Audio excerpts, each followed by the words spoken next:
अस्सलाम वालेकुम स्टूडेंट्स। आज हमने अपना सेकेंड ईयर का फर्स्ट चैप्टर स्टार्ट करना है, जो कि फ़िज़िक्स का चैप्टर नंबर है 12, जिसका नाम है इलेक्ट्रोस्टैटिक्स। इस चैप्टर पे जाने से पहले हम थोड़ा सा रिवाइज कर लेते हैं कि हमने फर्स्ट ईयर में क्या पढ़ा और हम सेकेंड ईयर में क्या पढ़ने जा रहे हैं। फ़िज़िक्स में बेसिकली हम जिस चीज़ को स्टडी करते हैं वो है नेचर। अभी जो चीज़ मैं लिखने जा रही हूँ वो आप नोट डाउन कर लें तो ठीक है, बट वो पेपर में इसमें से आपसे कुछ नहीं पूछा जाएगा, जस्ट आपको ये इन्फॉर्मेशन होनी चाहिए। नेचर को हम दो चीज़ों में डिवाइड कर सकते हैं। एक हमारे पास आ जाता है मैटर और एक हमारे पास आ जाता है रेडिएशंस। मैटर का कुछ पोर्शन आपने किस में पढ़ा है फर्स्ट ईयर में, और कुछ पोर्शन आप किस में पढ़ेंगे सेकेंड ईयर में। रेडिएशंस के बारे में भी आप किस में पढ़ेंगे सेकेंड ईयर में, बट सेकेंड ईयर के जो आपके लास्ट चैप्टर्स हैं वो आपके किसके हवाले से हैं, रेडिएशंस के हवाले से हैं। अब मैटर के बारे में आपने फर्स्ट ईयर में क्या पढ़ा, आपने देखा था कि फोर्सेस होती हैं, सर्कुलर मोशन है, फ्लूइड्स हैं, सिंपल हार्मोनिक मोशन है, वेलोसिटीज़ हैं, कोलिजन है।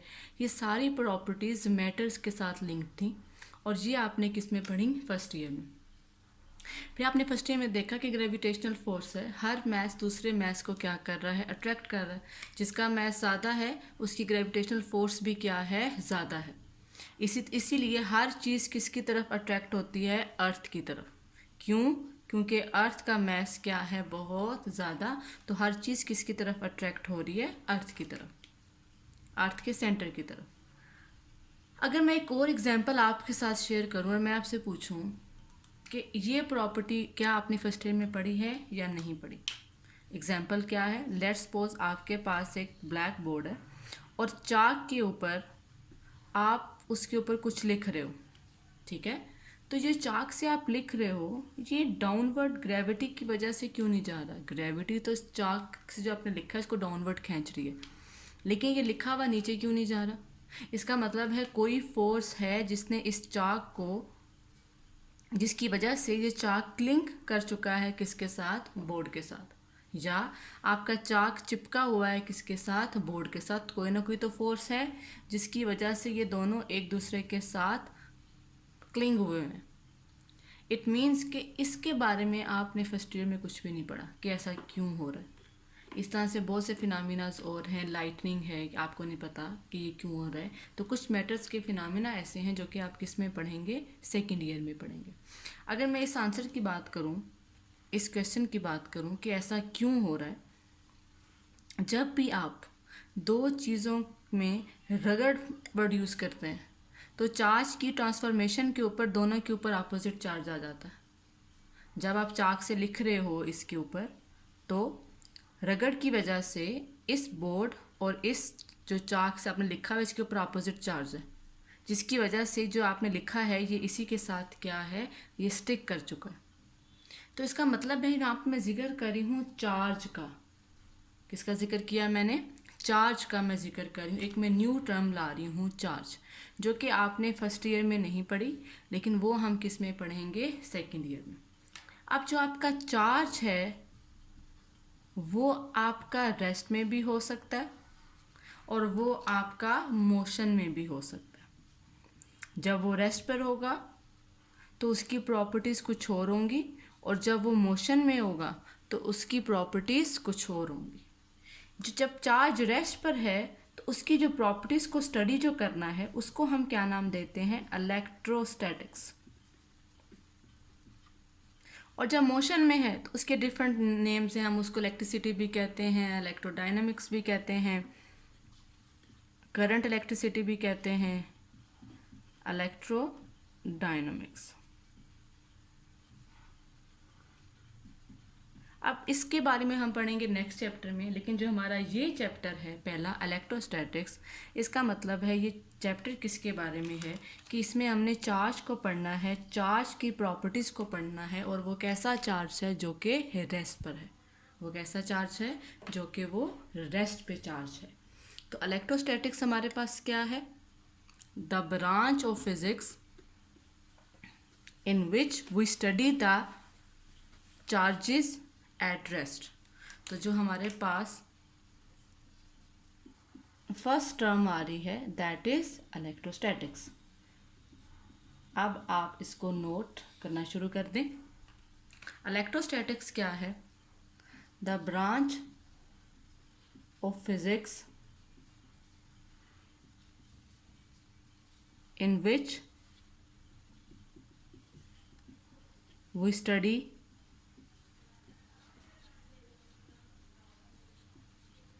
charges at rest।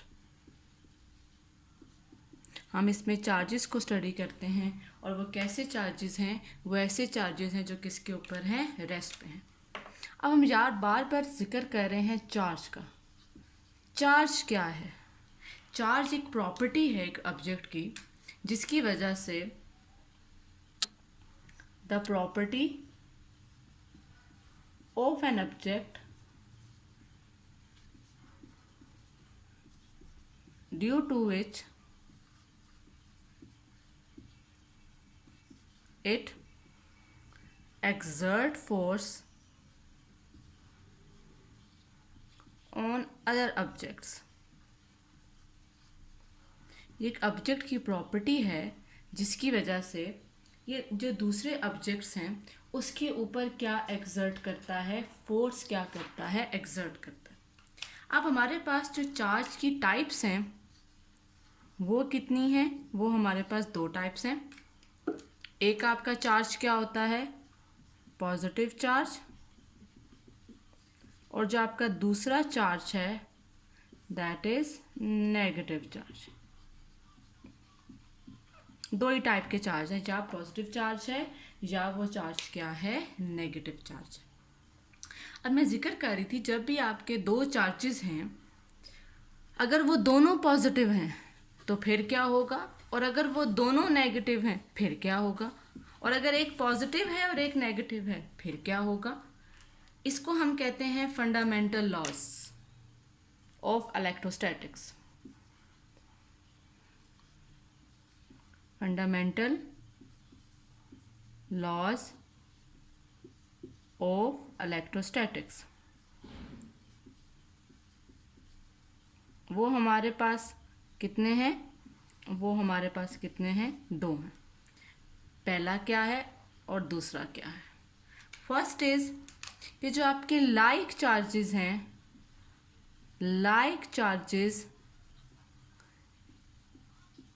Repel each other. Like से क्या मुराद है? जो सेम चार्जेस हैं वो क्या करते हैं? रिपेल करते हैं।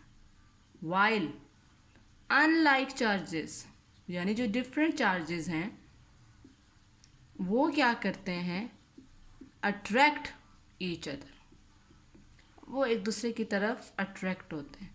अगर मैं इसी को पिक्चर के तौर पे बनाऊं, लेट्स सपोज आपके ये दो चार्जेस हैं और आपका एक चार्ज ये है और एक चार्ज ये है। ये आपके पॉजिटिव चार्जेस हैं और ये आपका एक पॉजिटिव है और एक आपका क्या है? नेगेटिव है। अब जब ये पॉजिटिव पॉजिटिव चार्जेस हैं तो ये एक दूसरे से क्या होंगे? रिपेल होंगे। ये इस तरफ को मूव करेगा रिपल्शन की वजह से और ये इस तरफ को मूव करेगा। ये पॉजिटिव नेगेटिव अपोजिट है, अनलाइक है, तो ये एक दूसरे की तरफ क्या होंगे? अट्रैक्शन। एक दूसरे की तरफ को मूव करेंगे और ये एक दूसरे से क्या मूव करेंगे? अवे मूव करेंगे। अब हम अपने मेन टॉपिक जो आपका पहला टॉपिक है कूलम्स लॉ पे जाने से पहले हम एक कंसेप्ट देखेंगे जो कि पेपर के लिए आपका कंसेप्ट क्या है? बहुत ज़्यादा इम्पोर्टेंट। और वो कंसेप्ट क्या है? Quantization of charge. इसमें से तकरीबन ऑलमोस्ट एवरी ईयर इसमें से एक आधा MCQ आपका वो पूछ सकते हैं।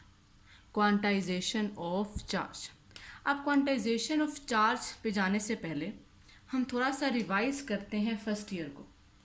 हम लोगों ने फर्स्ट ईयर में एक टॉपिक पढ़ा था जिसका नाम था stationery waves in straight stream. Topic का क्या नाम था? Stationery waves in stress string. उसके अंदर हम लोगों ने एक कंसेप्ट यूज़ किया था कि शो ये करें कि आपकी फ्रीक्वेंसी क्या है, क्वांटाइज्ड है। फ्रीक्वेंसी क्वांटाइज से क्या मुराद थी, थोड़ा सा उसको ज़रा हम रिवाइज कर लेते हैं। अगर आपको याद हो तो आप लोगों ने एक इक्वेशन लिखी थी Fn is equal to NF1, और आपने ये कहा था कि इसका मतलब है कि फ्रीक्वेंसी क्वांटाइज्ड है। क्वांटाइज का मतलब होता है फिक्स्ड वैल्यू है, किसी एक की फिक्स्ड वैल्यू है और वो चेंज नहीं हो रही। फॉर एग्जांपल अगर मैं F1 की बात करूं तो वो क्या इसकी किसके इक्वल आ जाएगा? F1 के। अगर मैं F2 की बात करूं, n की जगह 2 पुट किया तो क्या बन गया? 2F1। अगर मैं F3 की बात करूं, n की जगह 3 पुट किया तो आपके पास क्या बन गया? 3F1। इसका मतलब है कि हर एक के लिए वैल्यू क्या है? फिक्स्ड, एक पैटर्न है और वो फिक्स्ड वैल्यूज़ का। F2 का आंसर हमेशा 2F1 है stationery waves in stress string में। F3 का आंसर हमेशा क्या है? 3F1 है। एक चीज़ तो क्लियर होगी कि एक पैटर्न है, और दूसरा मल्टीपल किसका है? F1 का। मल्टीपल किसका है? F1 का। तो आप मुझे अब ये बताएं इसमें से मिनिमम फ्रीक्वेंसी किसकी है? F2 तो है 2F1, F3 है 3F1, ऑब्वियसली F1 के मल्टीपल्स हैं। तो लीस्ट कौन है? F1। लीस्ट कौन है? F1। अगर मैं आपसे पेपर में MCQs पूछूं कि बताएं stationery waves in stress string में लीस्ट फ्रीक्वेंसी कौन सी है, obviously that would be F1। F2 में तो 2F1 है, F3 में तो 3F1 है। एग्जैक्ट आपका यही कंसेप्ट हम किस में यूज़ करेंगे? क्वांटाइजेशन ऑफ चार्ज में। क्वांटाइजेशन ऑफ चार्ज भी यही कहता है कि जो चार्ज है वो क्वांटाइज्ड है। जो टोटल चार्ज है वो आपका क्या है? क्वांटाइज्ड है। और वो किसका मल्टीपल है? Charge on electron. वो किसका मल्टीपल है? Charge on electron. किसी भी ऑब्जेक्ट के ऊपर जो चार्ज है वो हमेशा इस इलेक्ट्रॉन का क्या होगा? मल्टीपल। n आपका 1 हो सकता है, 2 हो सकता है, 3 हो सकता है, 4 हो सकता है, बट इसका मल्टीपल होगा। अब यहाँ से पेपर में कुछ आपके MCQs बनते हैं, और जो आपका पहला MCQ बनता है वो आपसे पेपर में पूछ सकते हैं कि बताएं लीस्ट चार्ज क्या है किसी ऑब्जेक्ट का। अब मुझे आप ये बताओ, इसमें हम चार्ज हमेशा किसका मल्टीपल है? इलेक्ट्रॉन का। 1e, 2e, 3e। तो लीस्ट कौन है? Least charge on any object is क्या होगा? ऑब्वियसली जो इलेक्ट्रॉन का चार्ज है, और वो कितना है? 1.6 इंटू 10⁻⁻19 कूलम। या आप इसको क्या कह सकते हैं? Charge on an electron.